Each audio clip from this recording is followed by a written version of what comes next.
Hello, I'm Dr. Mary Ann Teitelbaum, and today we're going to talk about heartbeat arrhythmias. Now, a heartbeat arrhythmia is an irregular heartbeat which might occur when the electrical signals to the heart don't work properly, which causes the heart to beat either too fast, too slow, or irregularly. You might feel a fluttering feeling in the chest, or shortness of breath, lightheadedness, or even dizziness, sweating. Sometimes you might even feel like you're going to faint. And if you feel like your heart is beating too fast or too slowly, schedule an appointment with your doctor to have it checked out. But seek immediate medical help if you have shortness of breath, fainting or near fainting, and chest pain or discomfort. Now, if you've had your heart checked out and your doctor says it's not life-threatening, and it will occasionally happen from time to time and you just have to monitor it, then I could give you some advice to help you alleviate the symptoms by getting to some of the root causes of the problem. So first off, it's good to know that calcium makes the heart muscle contract and magnesium relaxes it. But what happens all too often is that if you become too depleted in magnesium, then the heart might occasionally lose its rhythm. There are many reasons that magnesium could go low. So first, under periods of stress, the cortisol that your adrenal glands release flushes out the magnesium. That's why many people develop an irregular heartbeat when they're under stress, because their magnesium goes low and the heart is now struggling to maintain its rhythm. We like to administer magnesium transdermally, that means through the skin, using various types of oils, creams, roll-ons, because if you take it orally, it could go through your system too quickly, maybe it won't absorb too well, and it might even create diarrhea. We also give a transdermal application of an herb called ashwagandha, which helps to prevent the adrenal glands from producing too much cortisol in the first place. Ashwagandha kind of gives you an even keel when you're under stress, so you don't upset your whole physiology as your adrenal glands try to keep up with the stress by pouring out all these stress hormones. And sometimes when the adrenal glands are under a prolonged period of stress and they become burnt out, you might lose your electrolytes, which the heart needs to beat regularly. That's because the adrenal glands sit on top of the kidneys, and they maintain the water and the electrolyte balance, which means that they control both the sodium and the potassium levels and how much water we need to retain. So if your adrenal glands become exhausted, you might lose these beneficial electrolytes into your urine.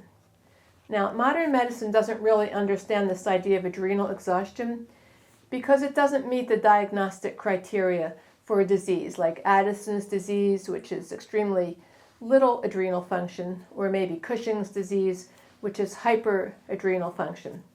These two diseases affect less than 2% of the population, but the real truth is that well over 80% of the population suffer from some level of adrenal insufficiency.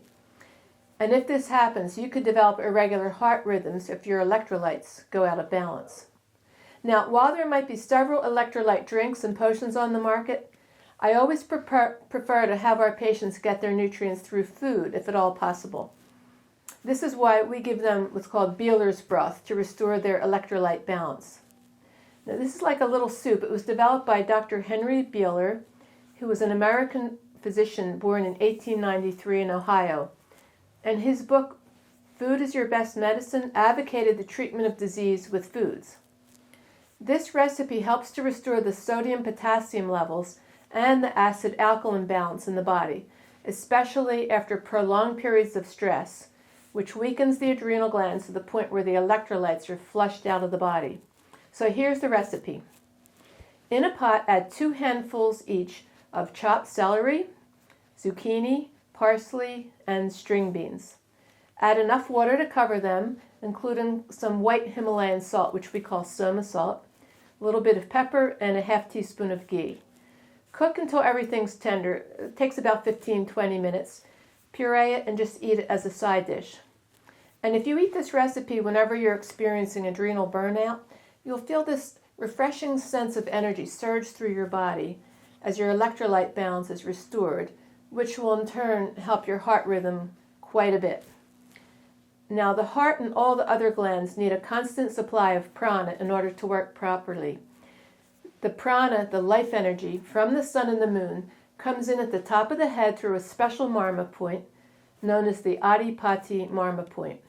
And it then runs down the spine through two vibrational channels, known as the Ida and Pingala channel, and together they're known as the Shushumna Nadi. And then from the spine, it branches off to feed all the organs, the glands, the arms and legs, and the entire cellular system. But sometimes the flow of prana can get obstructed. So we use special transdermal creams which are applied down the spine to open up the flow of prana so that the heart can receive an uninterrupted supply. And we also use Arjuna Transdermal Cream, since Arjuna is especially important for proper heart function. Now, if you work around computers or you live in a house or apartment which has a smart meter and you're especially sensitive to Wi-Fi and the effects of EMFs, you might also experience heartbeat irregularities as the heart runs on a continuous supply of electrical stimulation. So in cases like this, we have special formulas to negate the effects of the EMFs. And we also tell our patients to sip on water with a few crushed basil or holy basil leaves, because they can absorb the EMFs out of your body. We also tell our patients, if it's warm enough outside, to go lie directly on the earth or the sand at the beach, as direct contact with nature will also absorb the EMFs out of your body. Walking in the moonlight is also good, or putting plants around the computer might also help to absorb some of the radiation that's coming out of the computer. And many cases of heartbeat arrhythmias occur if vata goes high, which creates anxiety, worries, depression. When we also aggravate vata by rushing around all day or eating a diet that's too cold and light, especially if we're eating a vegetarian diet with no milk products.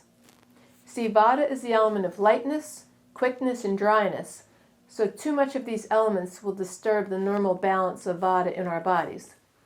This means that the diet needs to consist of warm cooked foods that are unctuous in nature, cooked vegetables, dals, and grains, with warm milk and ghee added to create some heaviness in the diet. I've taken care of so many vegans who developed arrhythmias because the diet was too light, causing their vata to soar, resulting in pretty severe heartbeat irregularities, which went away as soon as warm milk and ghee were added back into their diet.